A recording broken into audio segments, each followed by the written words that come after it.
Ben ritrovati amici in ascolto, nuovo appuntamento con Zoom Sardegna, in studio come sempre Maria Luisa Secchi, mentre in regia per curare la parte tecnica Fabio Figus. Parliamo oggi di artigiane coraggiose, così sono state definite dalla Confartigianato Imprese Sardegna, ed è collegata telefonicamente con me la presidente dell'associazione di categoria Maria Carmela Folchetti. Presidente, ben ritrovata. Buongiorno, ben ritrovati a tutti e buon anno. Sono 5.064 le cosiddette, come dicevo prima, artigiane coraggiose, così come le avete definite, della nostra isola, che sfidano la crisi anche se negli ultimi 12 mesi ha chiuso l'1,4% delle imprese rosa. Un commento su questo dato che voi ci avete fornito, prego. I dati sono giusti, effettivamente la situazione è questa: dal 2008 al 2015 hanno chiuso purtroppo i battenti più dell'11% delle imprese al femminile.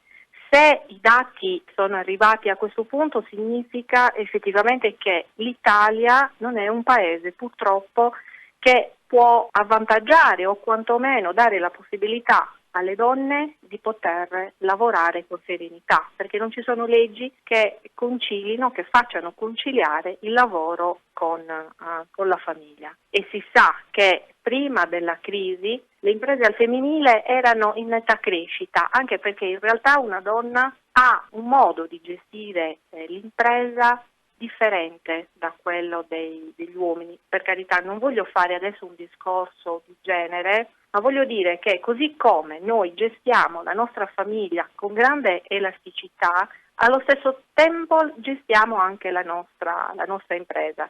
Quindi effettivamente i dati sono allarmanti. Confartigianato da sempre si batte perché realmente ci siano pari opportunità tra le imprese. Sappiamo benissimo che le imprese sono tutte uguali davanti alla legge, ma in realtà poi questo non è concretamente così, perché in realtà una donna poi deve gestire la famiglia, deve gestire i bambini piccoli e molto spesso, dall'ultimo ventennio a questa parte, deve anche badare ai genitori anziani. Quindi Confartigianato è riuscita adesso, con l'ultima finanziaria, a ottenere un risultato molto importante, che è quello dei voucher babysitting, cioè praticamente le lavoratrici autonome possono ottenere 600 euro dall'INPS per pagare lo stipendio di una babysitter che tenga appunto i bambini. Poi noi ancora ci battiamo per i voucher per chi assume personale a tempo indeterminato per badare proprio ai genitori anziani. Quindi parliamo della necessità di rafforzare in qualche modo quello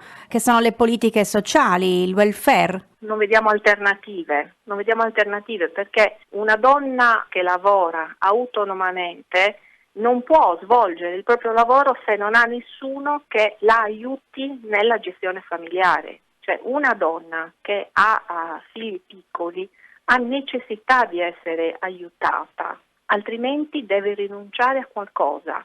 E a cosa si rinuncia? Al lavoro o alla famiglia? Questo è sempre il solito punto di domanda. Ecco, invece torniamo un attimo ai dati. Per quanto riguarda i settori nei quali maggiormente le donne sono impegnate, cioè le donne titolari di imprese artigiane in Sardegna sono impegnate principalmente in quali ambiti? Apparentemente sembrerebbero lavori tra virgolette al maschile, perché lavorare nel manifatturiero e lavorare nelle costruzioni sembrerebbe quasi un lavoro al maschile.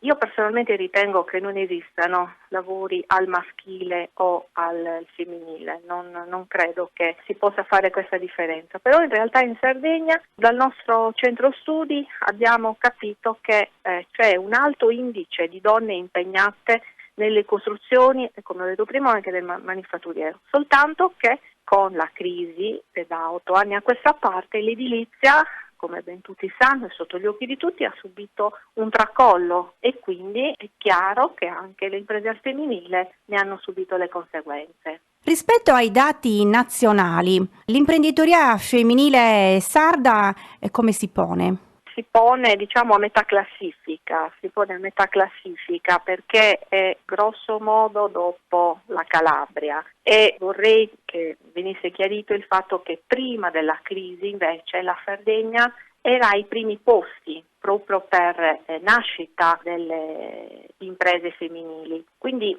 in Sardegna effettivamente è ancora più difficile per le donne lavorare in maniera autonoma, e questo insomma si potrebbe evitare, ripeto, e non voglio ripetermi, ma vorrei che fosse chiaro, se soltanto ci fosse maggiore attenzione e ci fossero delle leggi che possano agevolare il lavoro di una donna, perché il lavoro di una donna si svolge anche a casa. Ecco. Si parla chiaramente di pari diritti e pari opportunità, perché questi sono i pari diritti e le pari opportunità. Comunque, grazie per la chiacchierata, Presidente, grazie per essere stata con noi. Grazie a loro. Grazie anche ai nostri ascoltatori, buon proseguimento sulle nostre frequenze.